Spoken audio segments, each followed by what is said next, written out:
All right, y'all, today we're going to get into the nitty-gritty of the NFL. What's behind the curtain, the good, the bad, the ugly. I'm sure you've run into some good, bad, and ugly. Tell me a story that would surprise some people. The first team I ever covered professionally was the 2010 Red Sox. And trying to go up to people in that locker room, clubhouse, when I was like 22, I was like, oh man, professional athletes are meaner than I expected them to be. These are not normal people. And it was kind of a rude awakening for me. I've covered teams where guys have, ulcers in their stomach because of painkillers and fans don't know about it and they can't play, but then they get called soft. Okay, I feel like mine's a little bit lighter. I used to work for a team. I didn't cover this team, but there's a particular draft pick that came that was supposed to change this franchise around. And unfortunately, he had to be babysat way more than I anticipated a pro athlete needed to be. Literally would be out at 2 a.m. playing Pokemon Go, would eat Starbursts and Skittles exclusively to the point that they had to assign someone to follow him around at camp to make sure he was eating the right things. And it made me realize, these athletes are just grown children. Yeah. That happens more than you think. Yeah, some of these sounds like a dope sleepover.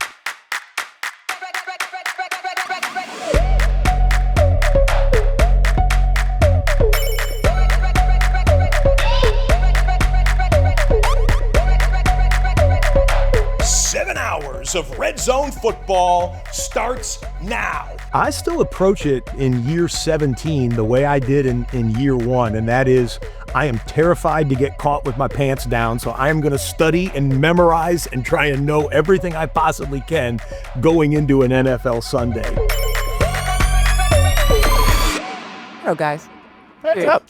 Here in Chicago, the snow is falling. The Bears had that ridiculous instant classic. It's kind of like your friend who, for the first time, has an attractive partner, and they're like, "Man, I hope you don't mess this up, but I'm happy for you." I appreciate the honesty. Yeah, like I do. I genuinely do, because that's what we're going to get into today in this episode. It's going to be all about the realness, and it's going to be a lot about realness around football. So first, let's get into this head-spinning coaching carousel. People are stepping down after 19 years. Yeah. People that have had successful seasons are being fired. So we're going to talk about what the decision is like to go into choosing a new head coach, as well as asking, is Pettiness back? Is shade here? Does it feel cooler in here, guys? Did it ever leave? Do we like, right, exactly. We turn the volume back up on it. I think. Exactly. And do we give that a thumbs up or a thumbs down? And then for our main story, Jason Goff with the exclusive, you're going to go behind the scenes at NFL RedZone, and you sat down with the show's host, Scott Hanson, probably the most energetic man I've ever seen. Real deal. I've heard him throughout my house a million times. I don't know when he goes to the bathroom, but I think you actually figured that out. This is going to be a fun show. Let's get into it. Guys, we're in the final stretch of the NFL season, and that means that the firing squad has left many a head coach walking away with their walking papers. Round and round and round the coaching carousel goes. Where it stops, nobody knows, okay? But today we're gonna try and guess. So Robert, you brought someone in to hang out with us. Introduce your friend. This is my buddy Dave Helman, who hosts the Athletic Football Show with me several times a week, and I can think of few people better to have this conversation with. I appreciate that, bud. Thanks. It's nice to be here in this setting instead of our usual podcast table. Across the desks with your laptops, breaking things down. I don't have to be buried in next-gen stats for this. There you go. There you go. Okay, so tell us a little bit about the coaches involved here. I think it's great because no matter what age you are, a very important franchise is looking for a coach. There is a lot going on here. It's very entertaining. These Pittsburgh Steelers have had 3 head coaches in the history of their franchise, and one of them just voluntarily decided to step down. A Steelers coaching search is like thinking about the new pope. Like that, like white smoke goes up. Like this is one of the most sought after jobs in professional football because of the organizational stability that comes with it. So I'm just trying to understand Mike Tomlin, particularly. You mentioned the Pittsburgh Steelers, 19 seasons, never a losing season, yet walks away. How does that happen? I could easily imagine Mike Tomlin not feeling appreciated for what he's accomplished. Like, you talk about a guy that hasn't had a losing record in 19 years as a Steelers head coach. Crazy. Won a championship, reached another Super Bowl.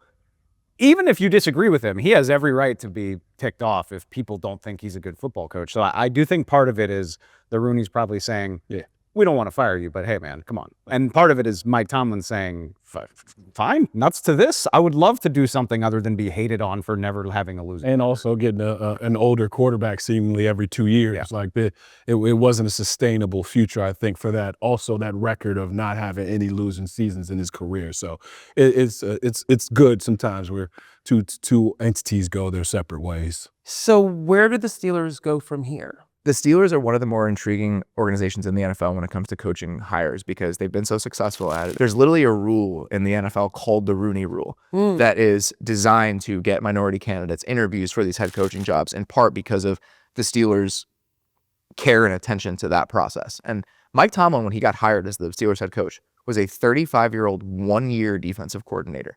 He was not like the hot candidate in that cycle. And so the Steelers specifically, even if it is this legacy franchise, it wouldn't be surprising if they did something that was kind of out of left field. The first request they made for their head coaching interviews was a guy named Nathan Shieldhouse, who is the passing game coordinator for the Rams. He's 35 years old. He's been in the league for 2 years. He is not like a conventionally attractive candidate, but the Steelers haven't acted conventionally in a lot of these things. I'd be a little disappointed if the Steelers just did something traditional and defensible, because that hasn't been their MO when they've made these sort of decisions before. So as of right now, John Harbaugh is not officially with the New York Giants, but we know that he is their number one option. We'll see what happens. What are our thoughts about Harbaugh joining New York, and what is it exactly that he's going to bring? I'm waiting for the answer to this question because I've been waiting for someone to tell me what John Harbaugh does. Everybody comes with a style or a defense or an offense. This is a special teams coach. It's a great question. It's fun timing for this conversation because we're 2 weeks removed from Pete Carroll getting fired after a disastrous year in Las Vegas. And the whole thing with Pete Carroll was culture, culture, culture, raising the floor. There's going to be an adult in the room and everything's going to work the way that it's supposed to. And that couldn't have been further from the truth. You don't have to agree with me. I think John Harbaugh brings that, and I think there's reason for optimism that will be the case, primarily because of the coaching staff that he's going to bring along with him. The 2 decades almost of culture and stability that John Harbaugh had in Baltimore, I think he is going to be very buttoned down about this, and I think he's going to have a very qualified staff to help him get the Giants back to where they're supposed to be. The only pushback that I'll have, it's not a press play kind of vibe as much as I think people might think it is. Okay. And I think we're going to see exactly what John Harbaugh is made of these next couple of years with this Giants organization. I don't think John Harbaugh is the most exciting hire, but for a team like the Giants and for a family like the Maras that is tired of getting laughed out of these rooms, I can completely understand this being your priority. I had a conversation with somebody earlier this week where they said, why would you want to hire the guy that couldn't get the Ravens over the hump? And I said, getting over the hump, the Giants would kill for those problems. Exactly. Don't worry about getting over the hump. Exactly. Want to be close. I'm winning They wanna be close 12 enough. games a year. They I think want the hump Giants would to be okay with in that. sight. So Dave, I'm going to start with you. Okay. You get your mind right. You are Steve Bisciotti. You are looking for your new head coach for the Ravens, and you're going to be finding the right person that is going to tie up with Lamar Jackson and get you over the hump. Okay? Who are you going with? I wish I was Steve Bisciotti. Did y'all see the confidence oozing out of that man in Looks his press rich. conference? He looked very That looks rich. like a rich man who knows himself. I'm very He jealous. cursed at the press conference too. I was like, this is the dude. If you have a quarterback of Lamar Jackson's caliber, you're trying to pair up a play caller of that caliber with your quarterback. Stability, offensive results. Kevin Stefanski is a name that I would call. I definitely look at like Brian Flores, and I think Brian Flores has been in this game long enough to have a good Rolodex of offensive coordinators. But, and they did just interview this guy, if you're willing to think outside the box and forget the fact that he was just fired from a head coaching job, if you want an offensive mind to pair with your MVP quarterback, Mike McDaniel in Baltimore could feed families. Brian Flores would be great, but if I'm just trying to have Derrick Henry go for 2,000 yards and have Lamar Jackson back to winning 12 games, Mike McDaniel might not be a bad Bring hire. in the Wonderkin. It's easily the most fun option. It is Easily so- the most fun option is so Mike fun. McDaniel with Lamar Jackson. On the point of Brian Flores and Mike McDaniel, shifting on down to Miami. Jason, you're Stephen Ross. What do you need to get this franchise back on track and get back to that 72 perfect season? So if I'm Stephen Ross, I wish I had a time machine so that the Brian Flores thing never happened.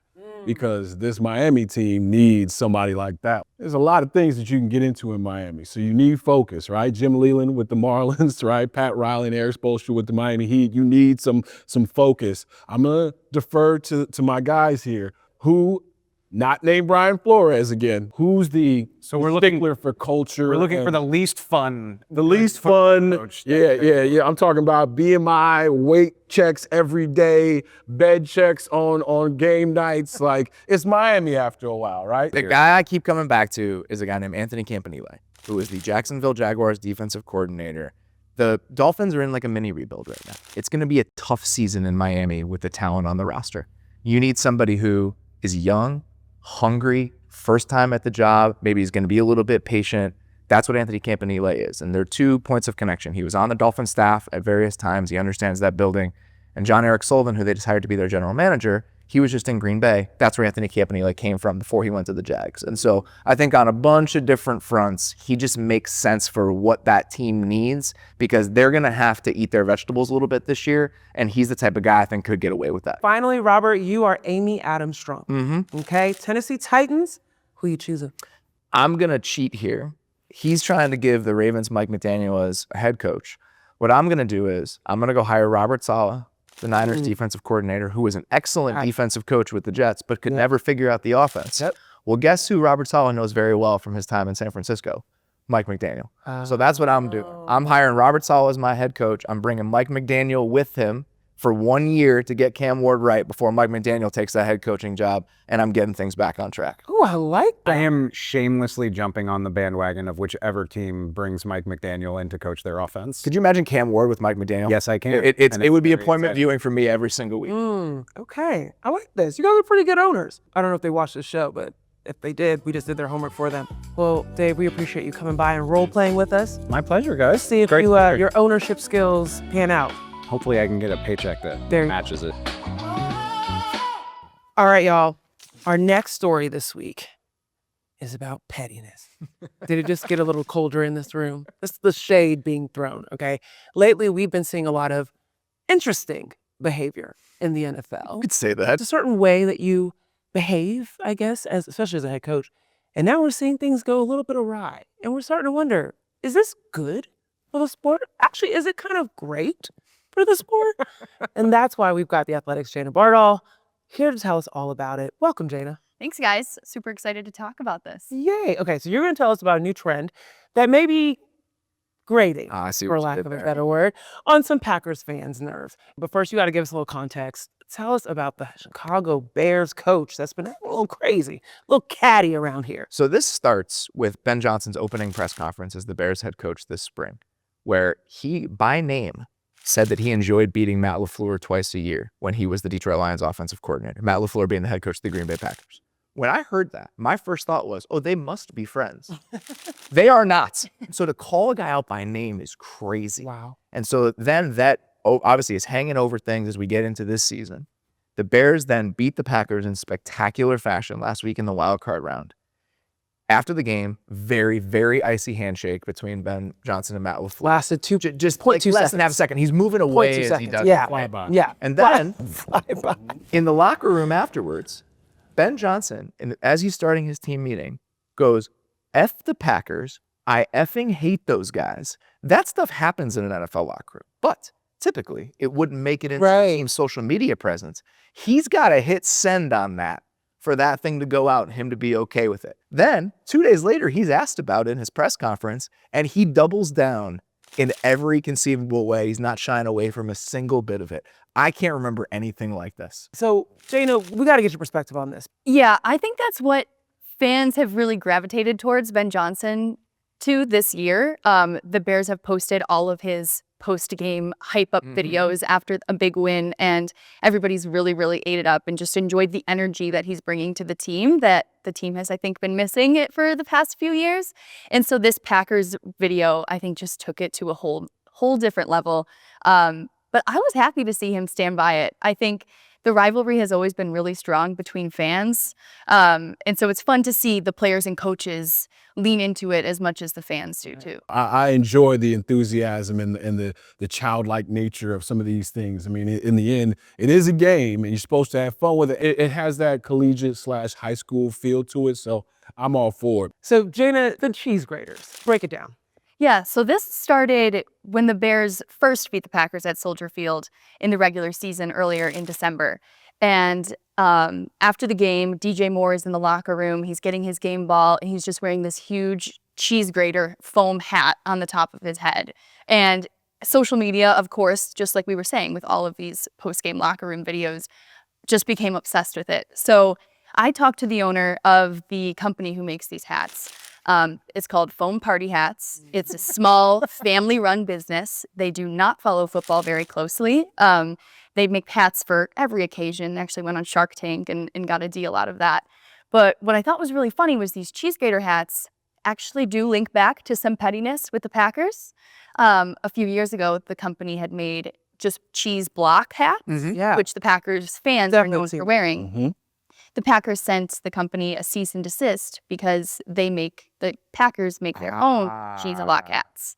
So the company decided they weren't going to fight them on this. They were just going to try to come up with something more creative to maybe stab back at them. So they came up with the cheese grater hats. And little did they know it would take off in the sports rivalry like this. Manuel Rojas, who I talked to, the owner, he said he woke up the next day after that Bears-Packers game to like 7,000 orders and just a ton of emails. And he's like, what's going on? What's going on? So he's there on social media. He sees it. He says he has no idea how the Bears got these hats, but then the next week we see the Ravens wearing them too on the sideline. So it's just such a funny story, and funny that it also links back to some pettiness with the Packers too. I got two thoughts about this. One, the Bears have beat the Packers twice in the past month. The Bears hadn't beat the Packers twice in the past 9 years before this started. So I think let's explore the Ben Johnson way, because so far I think that's working a little bit better. And two, you got Aaron Rodgers sitting there yelling at the fans his last year in Green Bay. Right. I own you. I own this team. This has always been there, even if it's been a little quieter. Sure. And so the fact that Ben Johnson's willing to turn it up a little bit, let's do it. I like it. I personally am a fan of pettiness. I do think it's needed. I'm a Michigan State grad, so I think back to 2022, there was a tunnel fight after the Michigan State-Michigan football game, and that brought up a lot of discourse of like, where is this line when a rivalry, can it be too toxic? The nastiest that I think it's ever gotten, I remember when the Saints played the Bears in the playoffs not too long ago. And as Saints fans were walking through the parking lot, people started singing Rock You Like a Hurricane coming off the heels of Katrina. So it gets nasty. It gets nasty. Oh, that is awful. That's maybe one step over the line. I mean, yeah, I agree. But like you That's- said, this is what happens in these rivalries. People get sauced up and say whatever they think they need to say. So that is the toxicity we're talking about. That's, I think, the counterpoint to all this. I think as fans, we love a heated rivalry, and we get into it with our friends and with fellow fans. So it's really fun to watch it play out on the field. But there is that point, too, that I think is worth mentioning of keeping it respectful maybe in a way is important, too. Pettiness is, there's spots where it's good, I guess. It's nourishing. Yeah. It's good. It's good for the games itself. It adds an intensity. It adds an importance. It adds an air of something that I think as we've gotten more and more cordial and kind and polite in all these ways, something bleeds out of it. And so somebody like Ben Johnson kind of trying to inject it back in, I can get behind it. And it's truly who he is, too. That's what I like about it, the authenticity part. He's not putting on. The only thing, and I mentioned this earlier, like they're going to use this. You don't think this is going to be something that comes up in the Packers building over and over and over again? You don't think that they're going to want to hammer them at every opportunity? And guess what? The fact that Ben Johnson knows that and is not afraid of that, that's what makes this so compelling. And that's what is going to make can you imagine the montages before a Bears-Packers nationally televised game next year? When this thing comes up again, just how much more intrigue there's going to be around this when for how long? For the past 5 years, this game didn't matter. And now it matters again. I think that's really prominent in the Bears-Packers rivalry, too. I'm from Chicago, and it's not just at Bears games where this comes up. You can be sitting at a Blackhawks game and all of a sudden it's F Green Bay chants going on. You can be sitting at a Bulls game. I've grown up, my parents have had Bears season tickets my whole life. So it's her family that started. Yeah, that's right. Her cousin, this cheese grater guy. Like, it happens sometimes. Jana, we appreciate you coming on to the Athletic Show to break down pettiness for us. I think we've landed on, it's good. It's fun for the sport. Yeah, Let's create more cheese. yeah. Thanks, guys. This was super fun. All right, y'all. Who's the best team in the NFL? If you ask me, it's not the Seahawks or Patriots, not even my Bears. Shout out to the Bears. But it's a group of producers who band together every Sunday to put on a 7-hour live broadcast that curates the best moments of every NFL game. I'm talking about the NFL RedZone. And the team behind it has built a secret playbook from a 200-page weekly dossier to their own code language that sounds a lot like pre-snap audibles without the Omaha, right? For 17 years, the quarterback of this elite squad is Scott Hanson, the host of the show, who may be the most football-obsessed man in America. Damn sure the most obsessed that I've ever met. So I spent the day with him back in December. In LA, it was a lot warmer, and brought that story back for you. Let's check it out. There he is. Get 18 of these all year. Yes, sir. Good morning to you, man. Happy Football Sunday. Happy Football Sunday to Let's do you, this. too. Yes, sir. We're going to see how and why and the magic that is made. Crank it up. Yes, sir. So as you get ready here, you got your breakfast. Yeah, I just grab breakfast, go back down to the studio. I will eat it downstairs. Yep. And then fueled up, and then cut off all liquids and food intake for the next about 12 hours. I won't eat again for about 12 hours. Welcome to Studio 4, NFL RedZone. I'll just warn you right now, don't stare into the void. Some people never come back. Just focus on the I touchdowns. appreciate the disclaimer. So the morning starts with breakfast, NFL game day morning, Yeah, so I like to be the first one in the studio. So I got here about a half hour ago or so. Start setting up my stuff, my notes that I were working on for the whole week. I've pared them all down, put on the pregame show, get my food, have some intake here, get my mind right, and then the next thing will be heading upstairs for the production meeting in about an hour. So the key for me is dense proteins, salty, so I can retain water. Can't get enough sodium. Don't let my doctor hear that. right. And I don't drink coffee, so this is my only caffeine that I will have.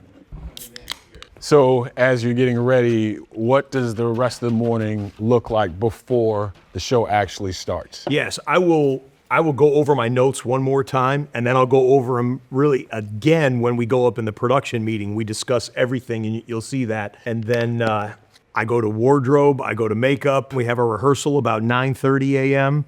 and then 10 a.m. Pacific time here in Los Angeles. We light the lamp, and we don't stop for the next 7 hours. All right. Let's look at your breakfast. Yeah. Yeah, I'm gonna crush this real quick, guys.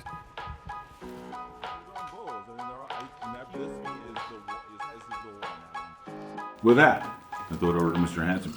Yeah, so here we go, gang. Big one, 13 games, 8 early, 5 late. We've got, out of the 14 seeded teams in the NFL right now, 13 of the 14 are on RedZone today.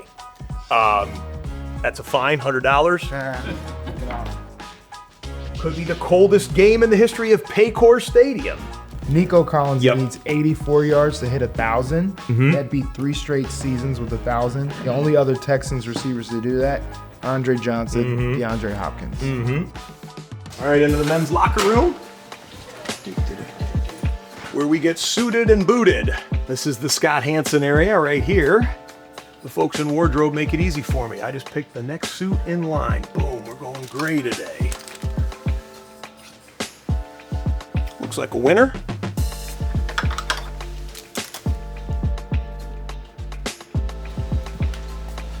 Knock. Let's make it ugly mug beautiful. My mom texts me before every show. My #1 fan. Perfect. Here we go. Thank you. Thank you. Here with Alan Flowers, coordinating producer of NFL RedZone. What do you drill down to with this moment, with the on the precipice of the show? What's important now for you and the rest of the crew? Well, honestly, the most important thing was for guys to get a little bit of a breather, because when we get going, we don't really stop. So right now, we've already had our technical facts. So we start rehearsing in a few minutes. And then by that time, that's where everyone goes to the bathroom, including Scott. That's his break. Because right at 10 o'clock Pacific, It's go time. it's go time. No doubt about it. I always wonder, especially when things are flying the way they are on this show, how efficiently you must talk to each other and how you communicate. We call the games numbers because it's easier for the director. It's faster communication. So go to game 1. So when we call it boxes, you'll hear that, okay, 2 box, game 1, game 4. We have a lot of behind the scenes jargon that we'll use. Our EVS operators clip off every touchdown because sometimes during films we'll need to go back real quickly and show a touchdown from the earlier game. So we're covering them on the double box, triple box. We're clipping off plays, we're selling plays, and then we're looking ahead to what we're gonna do for fills. We get caught with 4 games going to commercial at the same time. So there's a lot of communication. It's nonstop action back here. To the viewer, it all seems seamless, but it's kind of like the whole swan, where above the water everything looks calm, but under the water we're just going ah. Being back here on a Sunday is just like being at a bar. We just don't get to drink, but we're watching the games and enjoying the game just like any other person. We just don't have chicken wings. Yep, gotcha. Test check 1, 2, 3, Scott's mic. All right, a few minutes left is the moment you've all been waiting for. My last trip to the bathroom. All right, 5 minutes. 5 minutes to show.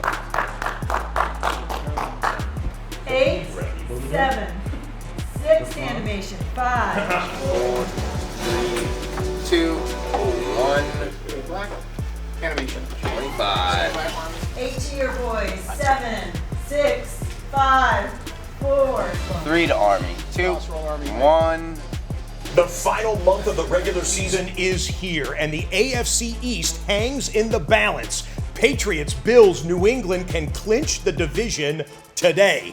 Freezing temperatures in Chicago, Bears and Browns in one of the coldest games ever at Soldier Field. It is freezing in Cincinnati. Out the box next.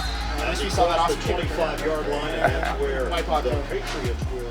Big return to the Bears game. This is where we begin. The Octo Box, a full land on 6, and then we'll return Army. Teams in wildcard position, the Bears, the Texans. 7 hours of RedZone football starts now.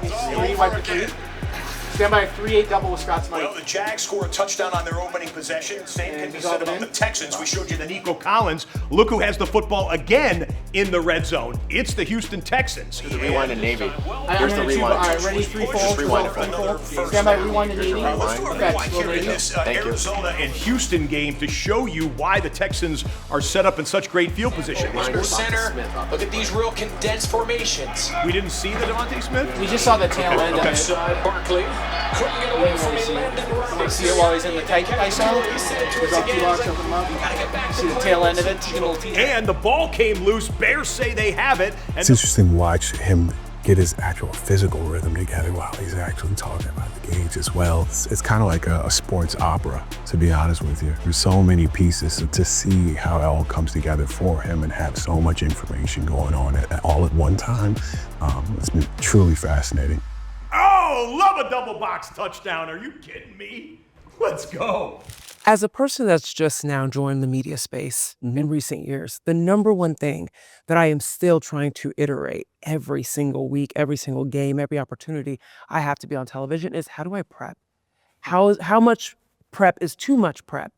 And when you're talking about being on television, standing for 7 hours straight, how does he prep for something like this? So his production staff gets him a 250 page dossier of all the important game notes, all the moments, all the injuries, and he's perfected his craft in terms of whittling down some of the things that he knows he wants to hit, some of the things that are just fluff and filler. But he is prepared like an NFL team would be he's really, really efficient, not only with his words, but with his time. We sat down with him on a Saturday. He talks about just having that constant input and that constant receiving of information, right? So you have to be specially built for this kind of gig, and I think he's perfect for it, as we've seen over the last 17 years. When you watch what he's eating and the fact that he has to increase his salt intake in order to make sure he doesn't have to go to the bathroom for 7 hours, there's not enough money in the world for me to do that, Jeff. Not enough money in the world. Like, that is the level of discipline that is involved in him being able to do this at a high level. Even if you knew that, actually seeing the nuts and bolts of it. Like, he's got the weight of an entire league on his shoulders. So he kind of covered what he did at work and a little bit of what he did at home, but we got some footage, so let's check it out. I still approach it in year 17 the way I did in year 1, and that is I am terrified to get caught with my pants down, so I am going to study and memorize and try and know everything I possibly can going into an NFL Sunday. Like a football team, we have to communicate constantly. And like a football team, we're on a play clock. What we show changes every 40 seconds or so, just like an NFL play clock. Distance on this, that was the scramble. 29 scramble. Got it. So I find the Mark start. Here's a rewind. Anyone find the Mark's injury so I can rewind that, Marcus? It was not good. Incomplete on that one for Dart, but let's rewind it to show you what he did on 2nd and 9. We've developed a shorthand on our staff that that we know, might sound like a foreign language to other people, but it needs to be as succinct and quiet as possible because the audience doesn't need to necessarily know what's going on with the Wizard of Oz behind the curtains. Lamar Jackson? Yes, correct. Great job, Mossy. Great job. I trust you, my man. I trust you. That trust that is built up between your producers and your researchers, how do people earn that trust in such a well-oiled machine? It's a great question. We are an orchestra that plays jazz music. Okay, now think about that. So you need to be sweet and sharp with your own instrument, but then you need to be listening and watching to your teammates to try and work your skills in with their skills and hopefully make a beautiful, beautiful piece of music at the end of it. This is from Dante. New England's biggest lead over Buffalo since 2017. I like that one. Brady won MVP that year. How does that process start in terms of you whittling down what needs to be concise and, straight to the point in the moments where live television is happening? I actually begin prep for RedZone Sunday on the Sunday that I just finished. So Sunday night, I come home and we're sitting in my home here. I got a big media wall over here. I will put Sunday Night Football on the big screen. And then I put NFL Network and ESPN and the highlight shows on. Tuesday night, our amazing NFL research staff hits my inbox with 100 to 200 page document. I start making my own spreadsheets. I like the research staff could make spreadsheets for me, but I like to do most of them myself, kind of a chef putting the fingers in the dough so you kind of know what it is. You mentioned the live part of this. They got them. They won? Navy. There it is. There it is. Fourth quarter, come from behind victory, scoring the game-winning touchdown on 4th and goal, and then getting the clock down to zeros. That is a beautiful thing. I'm really all about this football thing. I love it. How do you unplug? I watch more football, watch more TV, So you don't unplug. I unplug. I mean, Scott on vacation you need 5 TVs. I've never gone on a vacation where I haven't checked in on my football websites, and this can be in middle of June. Every year I take a trip overseas somewhere. I've been to 30 some countries. I like to volunteer. Yeah. I go on like humanitarian aid mission trips. I was in the Middle East this summer, and I was still logging on. You went to Russia too. I've been to Russia. I've been to I've been to the Amazon jungle. I've been to the outskirts of India. You got to check in on the NFL tab. Almost every day. The Amazon trip was a little tough because we only had to we had a satellite phone. We were living on a houseboat in the Amazon jungle. No, I'm not joking. Up the river, and I checked back in. I was like, "Hey, any breaking news?" And there actually was. It was tragic breaking news. But how would it have changed? I'm a junkie, man. How would it have changed if you didn't get that news in that moment? It's a great question. What would have changed? I feel like I need to know everything immediately. I feel you. You've been trusted for the last 17 seasons. Going forward, you I think you could do this forever, but Father Time's undefeated. It is, yeah. But what does the NFL Red Zone look like when Scott Hanson says, you know what, no, I want to do something else, or I just don't want to do anything anymore? Have you curated this thing to the point where it's so custom fit that whoever comes after you is going to be, they're going to be the Daily Show trying to figure out life? Honestly, I try not to make it about myself. However, I want to have the energy, passion, knowledge to where the audience knows, you know what? Scott, I like watching football with him, because that's ultimately what this is. It's you and me watching football for 7 straight hours, looking for all the jaw-dropping moments and enjoying them together when they happen. What do you hope is consistently there and what it means to be a part of the NFL Red Zone experience? Have fun, man. Let it rip. NFL football is the most incredible game on earth for my money. And to see all of the best of it in one place at one time that you know that is going on right now in Dallas, that's going on right now in Chicago, in New England, in Seattle, and we can take you there and share in that experience. Oh, that's a heck of a thing. I've heard the word extrovert. You look it up in the dictionary, it's that video. How did you handle all of that energy? As someone that also does radio and does TV, and what was that like for you? So there are athletes that you watch that play a game on us, like we all play basketball or football, and then you get to somebody who's doing it on a level where you're like, that's just you and God. Like that dude right there, tailor-made for that gig, custom fit to his personality and his energy, and having all the people around him who work with him, who understand it and cater to it, and also like accentuate it. Like that, the vibe in that building, it's 6 o'clock in the morning is that. That's what it takes to put out the product that they put out too. Absolutely. Right? Like there's a lot of niceties that we have in this business, in this industry, and then you look around, you're like, why isn't that show on anymore? Well, guess what? Everybody wasn't pushing it to the metal like that. That dude is, he is a dynamo, to say the least. Now, I got on the plane rethinking all of my professional and personal accomplishments, to be honest with you. Like, and I'm not even joking about it. Like, he's got that energy where you're like, if someone's this motivated and this tied to the synergy of the job and the person, you know, you see people who get a gig and, you know, that there's never going to be another person that does that like that. Scott Hanson is one of those cats.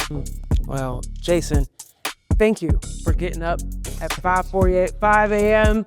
and meeting and matching that energy as much as you could and getting us in the zone with you. That was a lot of fun. That's crazy, though. All right, everybody, we're back for another one of our segments we like to call LFG. And it's not what you're thinking out there for all you foul-mouthed heathens. It's learning feels good. The number is 100. Is it A, the final number of amateurs chosen to compete against tennis pros in the Australian Open's 1-point slam contest this year? Is it B, the number of points high schooler Adrian Stubbs tallied in an Arizona high school basketball game? Is it C, the percentage of heated rivalry season one Connor McDavid says he's binged in one night? D, the number of cheese grater hats Bears receiver DJ Moore had shipped to the Packers headquarters before their wild card matchup last week? Now we would have heard about that. It's definitely not D. It's not D. I feel like I would have heard about Adrian Stubbs. I think A makes the most sense to me. I'm going with A. I'm gonna go with D. Ooh. There's no way that happened. 100 is a lot. Incredibly, the answer is B. What? I feel like I would have heard about this. That is I did right. not hear about this at That's all. right. Adrian Stubbs, a senior guard from Arizona, put up 100 points in a single game. And check this out, y'all. He did it all in 3 quarters. He had 70 points in the first half. Was he playing his age? I can imagine a world where as a high school basketball player, a really good high school basketball player, you're in an up and down game. You took 33s over the course of that game. You got hot to score 70 points in a single half. Yeah. And do it with mostly 2s and a few free throws. Like, there's something not right about it. First of all, if I'm coaching that team and nobody's fouled out or had a flagrant foul on this kid, we don't have a team. Maybe that's the problem. Yeah. All right, that's gonna be it for us. Thank you to Dave Helman and Jana Bardolph for stopping by, hanging out with us. Remember, you can find new episodes of The Athletic Show every Saturday on Fire TV. And if you love learning like we do, head on over to theathletic.com for more of the world's best sports journalism. And we'll see you next time. Yeah, I need video evidence.